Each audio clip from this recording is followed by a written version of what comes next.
Welcome to the Stark Reflections on Writing and Publishing podcast. There has never been a better time for writers. More information, options, and opportunities are available to you, but navigating these requires insight. Join Mark Leslie Lefebvre as he draws upon more than a quarter century of experience as a writer, a bookseller, and a trusted book industry consultant to explore and reflect on the writing and publishing landscape to help you make informed choices on your writer journey. Hello and welcome to episode 38 of the Stark Reflections podcast. This is your host, Mark Leslie Lefebvre, and in this episode I interview Nathan Van Coops, who claims that he lives on a diet comprised mainly of tacos. He enjoys old planes, motorcycles, and Volkswagens, contends that there is such a thing as dressy flip-flops, and is the author of the time travel adventure series In Times Like These and the Skylighter Adventures. Nathan, of course, isn't just an author, but he's also an aviator and the man behind Book Faces Live, and we talk about all three things and more. In some personal updates, I received Pulp House issue number 3 today, which has my story, a reprint, the story Active Reader. Now, I might have mentioned this before because I'm pretty excited about it, but hey, this is my podcast, so I can repeat myself and I can get excited. But having a story published in Pulp House was one of those things I had aspired to when I first started being serious about being a writer and sending out my submissions in the late 1980s. So having a reprint story appear in Pulp House magazine is a pretty awesome thing. It's also a reprint from a story that had previously appeared in an online magazine, and then something that I printed in my self-published short story collection. So it's amazing to see how this story, which was also turned into an audiobook in the last year, can breathe new life after a long time of being around. I also, in this past week, received a royalty check for one of my short stories, Almost, that's used in a McGraw-Hill / Nelson high school course. It's being used in a high school course in BC. So Almost is like an 800-word story that was plucked from that aforementioned self-published book, One Hand Screaming. So this is a story I'd never originally sold to a publisher. I just slipped it into the collection. And I've made several $100s from it since then. It's a gift that keeps on giving, and it's a reminder that a story he wrote and made available years ago can still bring in some residual revenue. And I remember seeing the photocopy of the original print version of the book that had been sent to me with some editorial notes on it, basically seeing, I guess the person who reached out wanted to see if the story was available and if I'd be willing to provide them some rights. This week I would also like to send out a special thank you to new patron Amy Teagan, supporting me at patreon.com/starkreflections. Amy, welcome to the fold. We have cookies.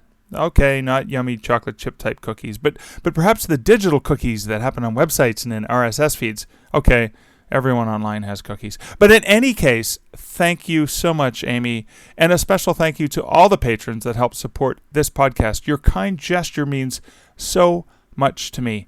Thanks to you, and thanks to everyone listening to the show. You know how much I love you reflectives. But that's enough for me. Let's get on with this interview with Nathan.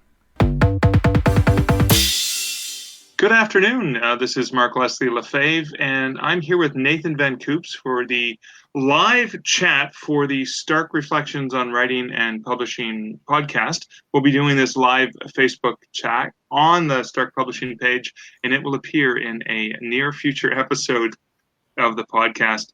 Just a bit of a background on my wonderful guest today, who I'm so excited to be hanging out with. But Nathan Van Coops is an author. He's the author of the time travel adventure series In Times Like These, also of the steampunk sky pirate adventures, the Skylighter Adventures. Not only is he an author of 2 amazing series we're going to talk about, he's also been an aviator for over 20 years. And Nathan is also the mastermind behind Book Faces Live. So we're going to talk to him a little bit about his writing, his flying, and his faces. Nathan, welcome to Stark Reflections. Thank you so much. That was a fantastic intro. I really appreciate that. Well, we were just chatting on Book Faces Live, which is kind of awesome. So I thought I'd turn the tables and get you to chat. But I want to kind of start with this time travel adventure series because your latest book, The Warp Clock, I love the tagline: "To save her future, he can't have one." It's like, oh my God, this is awesome. So tell us about The Warp Clock. Tell us about the In Times Like These series. Sure, I'd love to. The Warp Clock is the fourth book of the In Times Like These time travel series. I try to do my best to write standalone adventures in a series so that people can enjoy any of them, but it is probably best enjoyed as the fourth. If people haven't tried out the other ones, it's still fun though.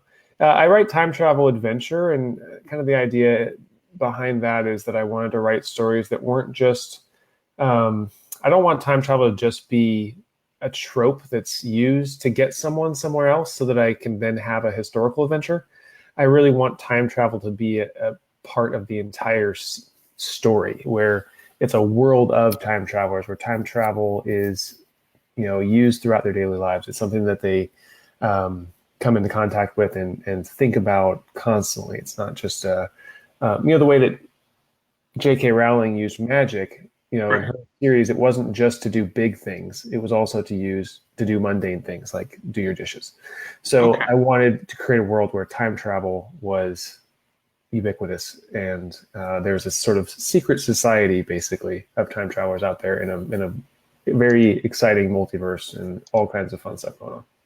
Okay. Well, that's kind of cool. And I think Ben or Benjamin is a recurring character throughout. Is he throughout all of the books? He is all through the primary novels. There's a novella. There will be some other stories, some side stories that are not from Ben's point of view, but the series is first person, present tense. So it's Ben is living this adventure in his moment, whether it's the past or the future or alternate realities, wherever it is, it's the present moment for him. So you're just sort of going along for the ride, learning about this. He's a naive and inexperienced accidental time traveler at the beginning of the series, and then as it progresses, he slowly gains skills as a time traveler, but then always seems to end up in over his head in whatever the next adventure is. So you get to go right along for the ride with him. It's fascinating that it's first person present tense, because I mean that creates an incredible immediacy. Was that a challenge to write in that tense throughout all of his tales? It can be challenging from a writing perspective, because it's hard to flesh out your villains and some of these other things that maybe he's not privy to seeing, because you're only seeing the world through Ben's eyes the entire time. So if things are going on in the world, you have to find interesting ways of filling Ben in on it, or at least filling the reader in on it, even if Ben's not the one to pick up on it. So it makes it challenging, but it is a lot of fun. I liked the immediacy of it. When I first started writing the book, I started writing in third person. I just wasn't able to really connect as well with the characters I wanted. And once I switched into first person, I thought, oh, okay, here I go. It does feel more immediate. It does feel like this is happening to the reader. So it just made it a lot more fun to write from that perspective, imagining myself right there in the tale. And I think you have to be having fun while you're writing. So that was a big part of it. Oh, that's fantastic. Is the Skylighter Adventures, are they written in third person or in past? The Skylighter Adventures is third person, and I think that those will stay that way, just because it does allow you some more flexibility. I like it's a little bit of a different genre. It's still adventure. When I say I write, what I write is science fiction adventure primarily. So it's still the same. People who like the one series will probably like the other, but yeah, it's not first person, and it's not following the same characters at all, but same general idea. Okay, so based on your background in aviation as a pilot, I can imagine that some of the Skylighter Adventures may draw upon some of that experience. Is that true?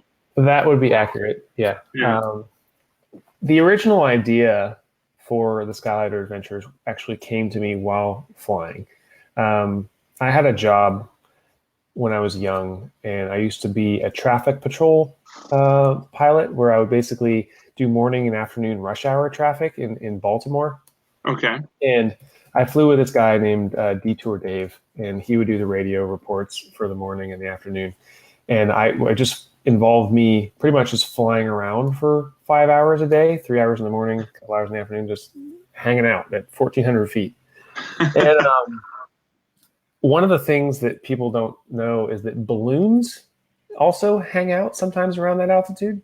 Like if you let a balloon go, it goes up and up and you see it sort of just drift away, but it doesn't just keep going up forever. It just sort of has to get to a certain point in pressure wise. Oh, really? 1,400 feet. Well, I mean, on a given day, it depends on the pressure, right? Atmospheric pressure of the day and stuff. But it would be fairly frequent that I'd be flying along and there would just be these balloons just sort of hanging out up there. And it got me thinking. I always enjoy it. I always enjoy when there's something else up there with me because it gives you a sense of perspective to how fast you're going, and it gives you it makes you feel like you're flying more. Right. Something else is up there with you, and just got me thinking. Like, well, what if there was lots more stuff up here? What if the sky was more like the ocean, and there was stuff living in it, and there was people living in it, and there was just stuff floating around all the time that you had to dodge or interact with? Or what if there was creatures up here? And that sort of was the genesis of the idea for the Skylighter Adventures. The sky being kind of like the ocean, and it's also a dangerous place, but also a place where a lot of adventure happens. So I wanted to write that story, and it was actually the first story I ever wanted to write, but it was just too big. I wasn't ready for it as a writer. So I went and wrote the In Times Like These series first. I wrote the first 3 books of that, and then finally felt like I had come to grips with my own skills a little bit more and said, okay, I think now I can tackle this one. Okay. And right now I'm currently working on books 2 and 3 of that series. So wow. So your entranceway into writing, has that been a lifelong passion, or is that something that sort of came later on? I've always been creative. I think there's always been, I'm always been imaginative. So right. I would say it's been building to this point. Spent a lot of time as a kid up trees, reading books, and just getting lost in other worlds. So there's always been that. But as far as writing, I was a fine arts major in college initially, and I've always just kind of explored different avenues of creativity. But it wasn't until I was in my mid-20s that I started writing novels. And it wasn't until 2013 until I finally published something. So it's been later. It's been more this decade, but it's been fun. Okay, so because it wasn't all that long ago, 2013 with the first publication, what's something that you would have wanted to let your younger self know, the younger self who wanted to get into writing? What's the sort of your favorite bit of advice that you wish you could go back and share? There's always so much. One of the things that was a big help to me, the reason why the book got published in the first place, because I sort of spun my wheels with it since like 2008 or 9 when I first had the idea for In Times Like These to 2012 when I actually kind of wrapped up a first draft. It was a lot of time spent thinking about it, but not actually sitting down and getting my butt in the chair and writing. And the thing that changed that was I got together with a group of friends who were also writing novels and had sort of an accountability partner. Right. And we did a weekly writers group, and we would get together and share new material with each other. And it got me out of thinking that, I'm just writing on my own free time. I'm writing now for someone else. And it kind of got me prepared for the idea of writing for readers, because later on, you finish a book and then a day later, people are like, well, I'm done with that one. when's the next one out? And then, so you're constantly striving to sort of satisfy these other readers. And those 2 friends of mine in my writers group they were my first readers. But if you were the guy that showed up that week without anything, you're a big disappointment. You gotta get your butt here and get typing. So that was one thing, just having some accountability, someone else who's kind of holding your feet to the fire and making you write. And then it gets easier after that. Well, that's cool. I mean, there's nothing like the pressure, right, of being the only one who shows up without the. It's like going to a potluck or something. You're like, well, I brought this. Yeah, well, I'm just gonna sit here and consume everything. So, exactly. Nothing like that guilt, right? Exactly. Oh, that's fantastic. And then, you've done an amazing job in terms of branding as well. You've got the series that are branded. how did you approach that? How did you find the right people to work with for for the covers, for example? That was a bit of a challenge starting out. I tried doing a couple different covers of my own with some help, and I liked them, but they've had a little bit more of a historical fiction kind of look to them. Right.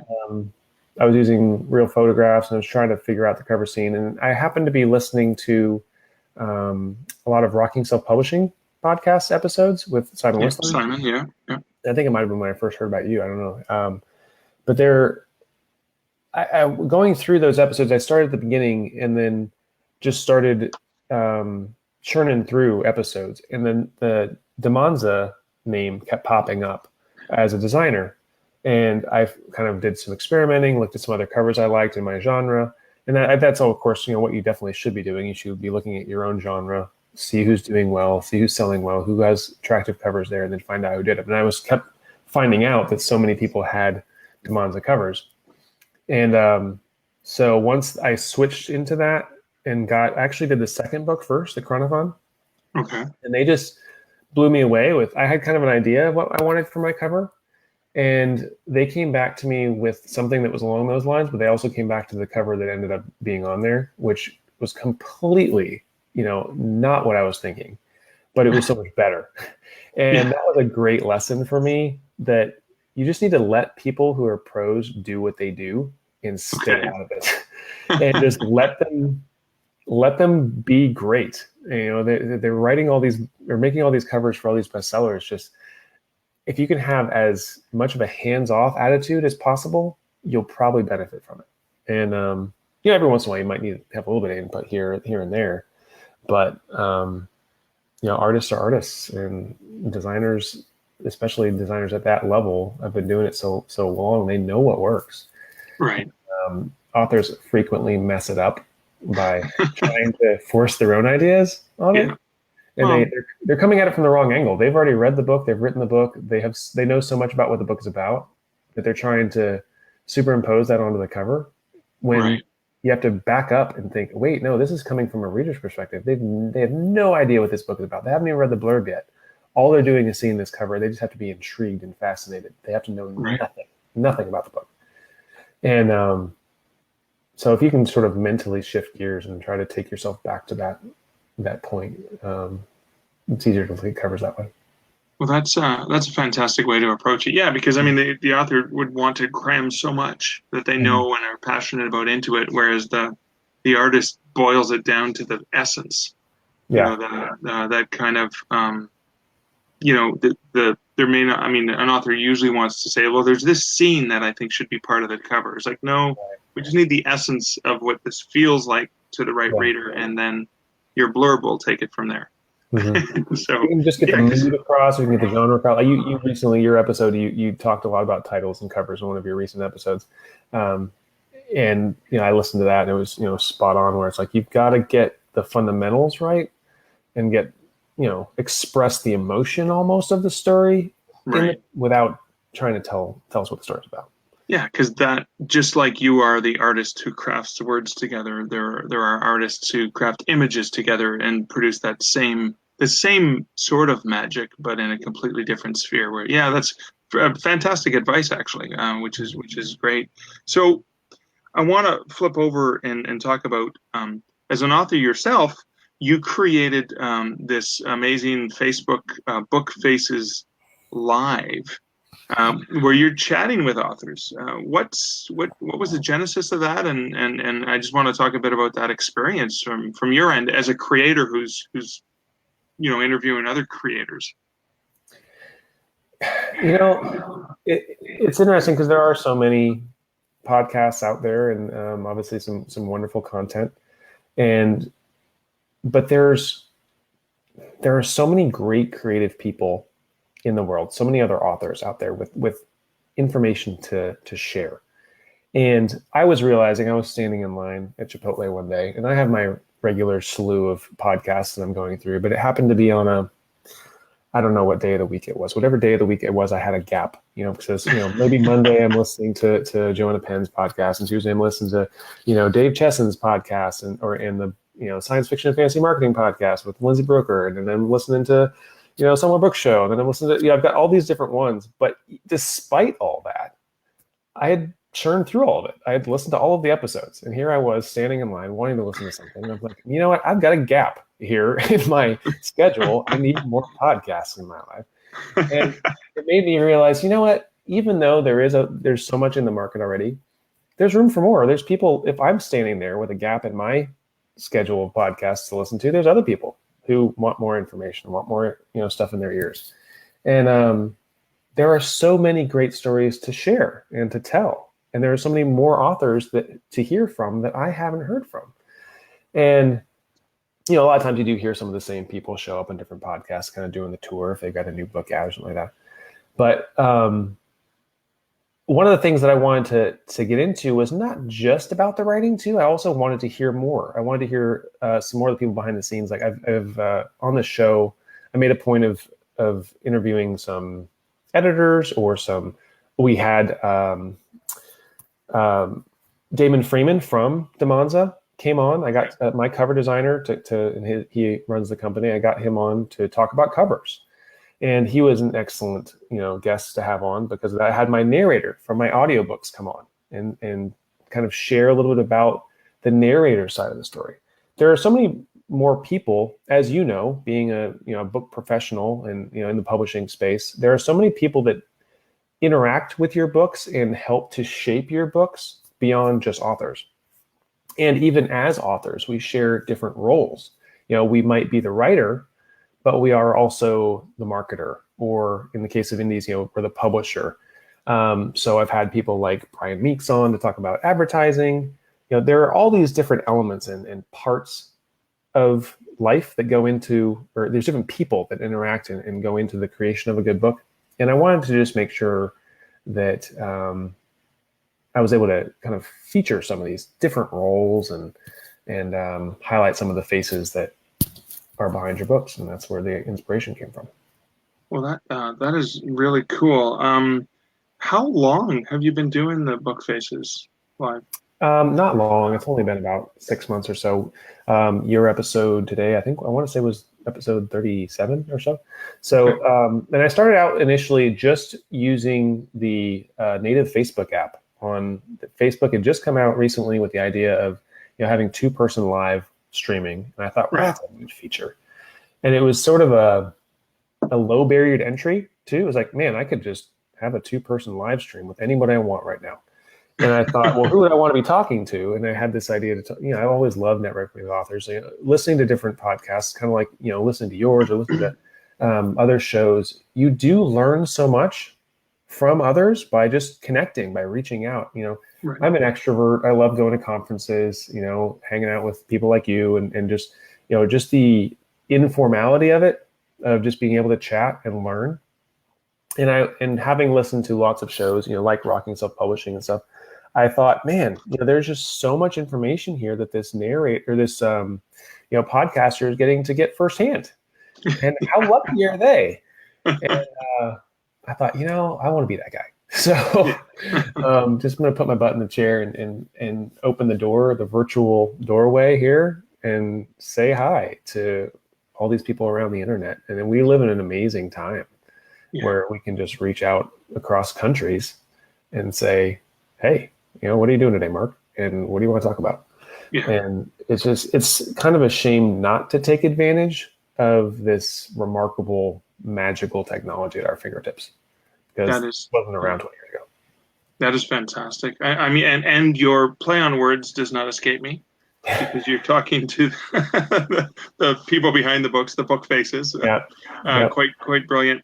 So people can enjoy this on the Facebook page, which we'll post a link to in the comments for this on Facebook, as well as in the show notes on starkreflections.ca. But they can also just subscribe to the podcast if they would rather just get the audio, correct? Yes, there is now recently added most of the episodes are now available on iTunes or Podbean. So if you want to download just the audio, if you're out and about like me and you're standing in line at Chipotle and you want your gap in your schedule filled in, then download it and subscribe. Now, you mentioned something I want to go back to for a second, because a lot of people that I talk to, especially creative types, they tend to be a little bit more like me, or admittedly Joanna Penn is an introvert. or I like to consider myself an omnivert because I can turn it on when I have to, but it can be exhausting. But you're an extrovert, Mhm. which is great, which is fantastic. That makes it that much easier for you. I want to turn the tables and say, so going to conferences, I'm going to see you at Novelist Inc. in a few weeks in St. Pete, Florida. Always great times hanging out with you on the beach and talking about the business and all the networking that we do. Is it difficult for you then to close yourself off in a room and write? Or if it's not, where do you write?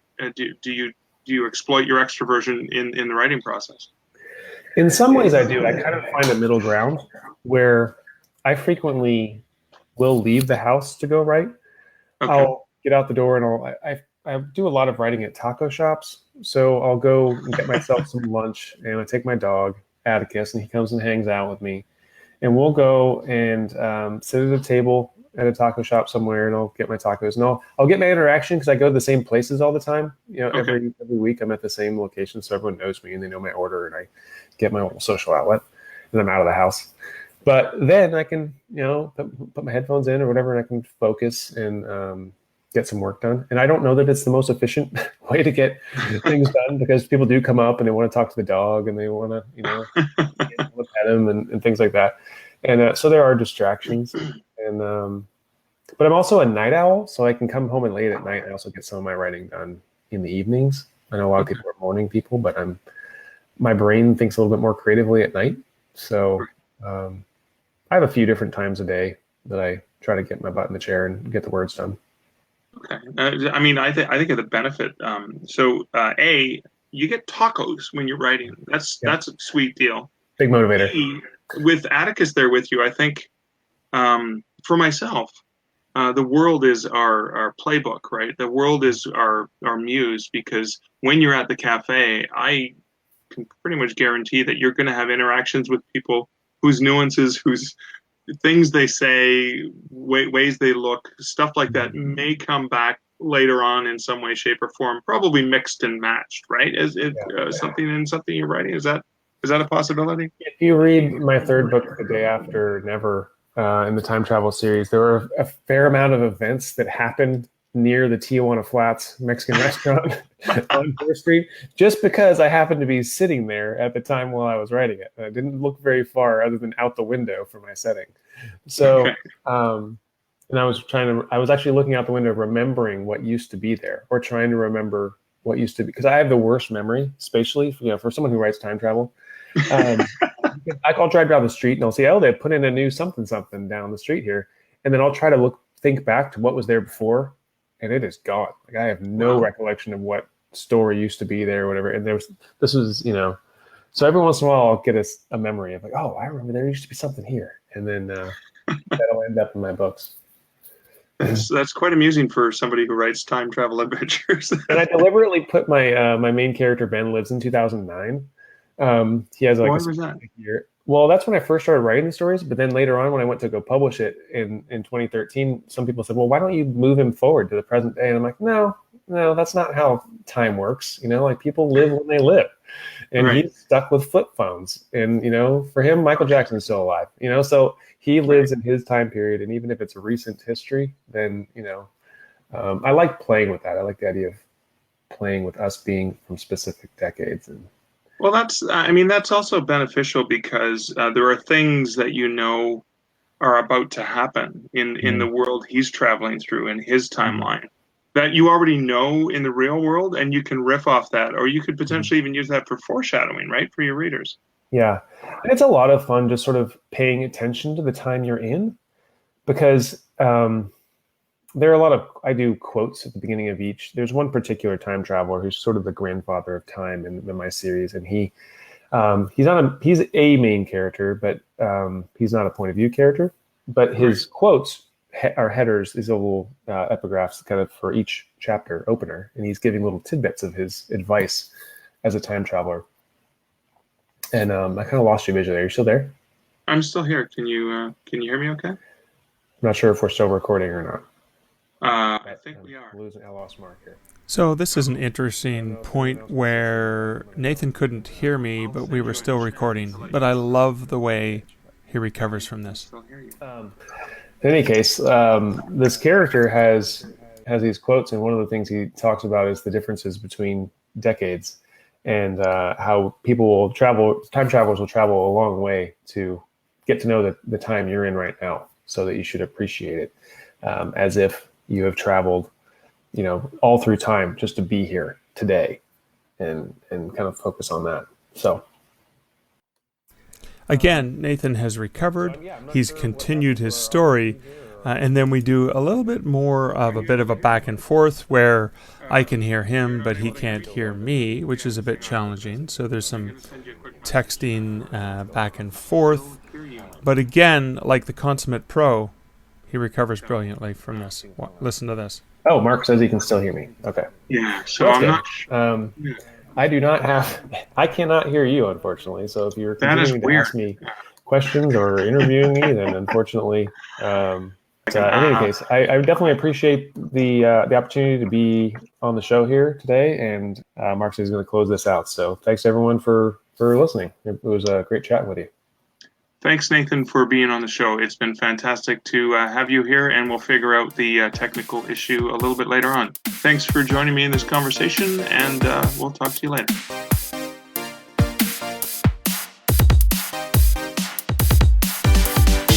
So because of the tech issues towards the end of the interview, I didn't get a chance to ask Nathan where listeners could find him online. Well, you can check out more of Nathan at www.nathanvancoops.com, and that's VANCOOPS. Also, you can do a search for Book Faces Live to find his podcast and his Facebook Live videos. I was a guest this past week. I actually was interviewed by Nathan just immediately prior to me interviewing him. There will be links to Nathan's website and all the things that we mentioned in the show notes at starkreflections.ca. So we had a tech issue. This was the first Facebook Live recording that I've done for the podcast. I do plan on doing more just to kind of double down and get some extra exposure for my guests. But then a tech issue came up, and fortunately, Nathan is a pro who doesn't panic and just continues to fly and then gently lands the plane, entirely without being able to hear any of my side of that conversation. Like I said, he's a consummate pro. Now, there's a lesson to be learned in this. Things will go wrong. Perhaps in a live event you're doing, either in person or maybe a virtual event like this. It could be technical with a microphone or the computer not working if you're trying to do a presentation. Doesn't matter. Things will go wrong. It's how you roll with it that matters. And one thing I remember learning from my friend Chris Humphreys, from some advice he gave to authors, doing live readings, is to remember that the people in the audience aren't there to mock you or make fun of you. They're there because they want to see you successful in what you're doing. They are rooting for you. So they will cut you some slack. And it goes back to what Nathan said, I think, about the selection of his book cover. Remember, he said it was eye-opening for him to start to consider looking at the book cover from the reader's point of view or the potential reader's perspective and not the author's point of view. Well, Nathan applied that same principle right on the fly, almost as if to demonstrate that when the tech issue went wrong. That's what Nathan did. He knew there was a live or a viewing the video post-live audience, so we had to roll with it. We couldn't just cut and start over again. And he considered what the audience was seeing and hearing, and he behaved in a way that could land the show safely. Perhaps this comes back to his experience as a pilot, but in any case, it goes back to his professionalism in general. When things go wrong, take a breath and consider the audience. You're both in this together. Is there a way that you can land your audience safely through the mishap, the way Nathan did in this particular case? Something to reflect on. Well, that's it for episode 38. Thanks so much for joining me again this week. Again, this is Mark Leslie Lefebvre. I look forward to hanging out with you again, if you give me that privilege, next week in episode 39. Until then, wishing you great writing and good Stark Reflections. Thank you for listening to the Stark Reflections podcast. You can find show notes for each episode at starkreflections.ca.